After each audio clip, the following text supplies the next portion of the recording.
les réunions. Elles font partie de notre quotidien professionnel, c'est un fait. Mais soyons honnêtes, trop souvent, on a l'impression d'y perdre notre temps et ça peut être vraiment frustrant. Alors la question c'est, comment on fait pour transformer chaque réunion en un moment vraiment productif et même motivant? C'est exactement ce qu'on va explorer ensemble. 16 ans. Ce chiffre peut paraître un peu fou, sorti de nulle part. Mais ce n'est pas un chiffre au hasard, loin de là. C'est une estimation du temps qu'un cadre passe, en moyenne, dans des salles de réunion tout au long de sa carrière. Oui, vous avez bien entendu. 16 années complètes, à discuter, à débattre, à décider. C'est une part absolument énorme de notre vie au travail. Et quand on voit ce chiffre, forcément il y a une question qui nous saute aux yeux. Et c'est précisément ça notre objectif ici. On va décortiquer ensemble des méthodes très concrètes pour que ces milliers d'heures deviennent de vrais leviers de performance. En gros, il est temps de passer du problème à la solution. Avant de sauter sur les solutions, il faut prendre un instant pour mesurer l'ampleur du défi. Ces 16 années, elles représentent un coût qui est juste colossal, que ce soit en termes de productivité ou même de motivation. Il est donc grand temps de changer de méthode. On a souvent tendance à penser que tout se joue pendant la réunion. En fait, c'est une erreur assez fondamentale. Le succès ou l'échec d'une réunion se décide bien avant même qu'elle ne commence. Tout est dans la préparation. La clé du succès, c'est donc une préparation en 3 temps. D'abord, il faut un objectif qui soit limpide. Pourquoi est-ce que cette réunion est absolument indispensable? Ensuite, il faut les bons participants, qui doivent vraiment être là. Et enfin, un ordre du jour bien structuré, qu'on partage à l'avance et qui va nous servir de feuille de route. Sans ces 3 piliers, c'est la porte ouverte à la perte de temps. Et puis, chose essentielle, ils font se rappeler que toutes les réunions ne se valent pas.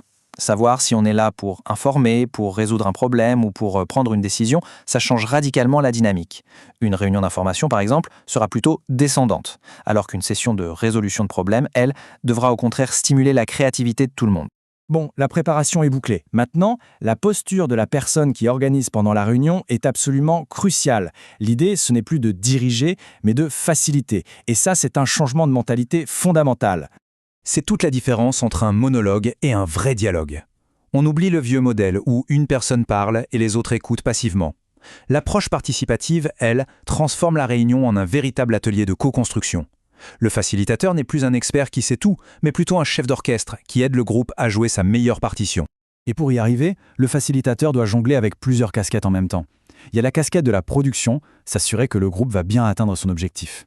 Celle de la facilitation, faire en sorte que la communication soit fluide pour tout le monde. Et enfin, celle de la régulation, gérer les dynamiques humaines, les petites tensions. C'est un vrai travail d'équilibriste. Allez, prenons un exemple, un défi classique qu'on retrouve partout. Comment améliorer les performances de l'équipe? Face à une question aussi large, comment on fait pour canaliser l'énergie du groupe et produire des idées concrètes sans que ça parte dans tous les sens? La solution, c'est d'utiliser des techniques de brainstorming bien structurées. La méthode des post-it, par exemple.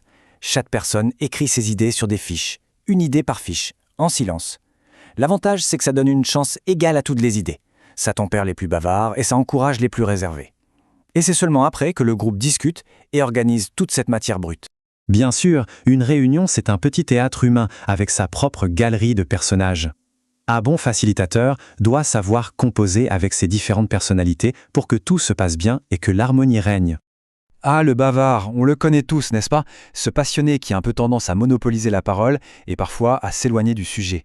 Alors comment le gérer avec tact sans le brusquer? Une technique toute simple, c'est d'éviter de croiser son regard pour ne pas l'encourager à continuer. On peut aussi relancer le débat en disant quelque chose comme « Merci beaucoup pour cette contribution, qui aurait un autre point de vue à partager ?» C'est une manière très élégante de reprendre les rênes de la conversation. Et puis, à l'autre bout du spectre, on a le silencieux. Mais attention, son silence ne veut pas du tout dire qu'il n'a pas d'idée, bien au contraire. Pour l'inclure, il faut être très attentif aux signaux non-verbaux. Un regard, une posture, ça peut indiquer une envie de s'exprimer. C'est à ce moment-là qu'on peut lui ouvrir la porte avec une question directe et bienveillante, du style « Et de ton côté, quelle est ta perspective là-dessus ?» C'est une invitation à contribuer en toute sécurité. La réunion est terminée. Tout le monde se lève, range ses affaires, mais en réalité, le plus important reste à faire. Parce que la valeur d'une réunion, elle ne se mesure pas à la qualité des échanges, mais bel et bien aux actions concrètes qui vont en découler. Et c'est précisément là que le compte-rendu devient un outil crucial. Mais attention, il ne s'agit pas d'écrire un roman, c'est un plan d'action. Qui fait quoi et pour quand? Sans cette clarté, même les meilleures décisions du monde risquent de rester lettre morte. Il faut donc vraiment voir la réunion comme le coup d'envoi d'un projet, et surtout pas comme sa ligne d'arrivée. Le vrai succès, c'est quand tout le monde repart avec une feuille de route qui est claire et partagée par tous.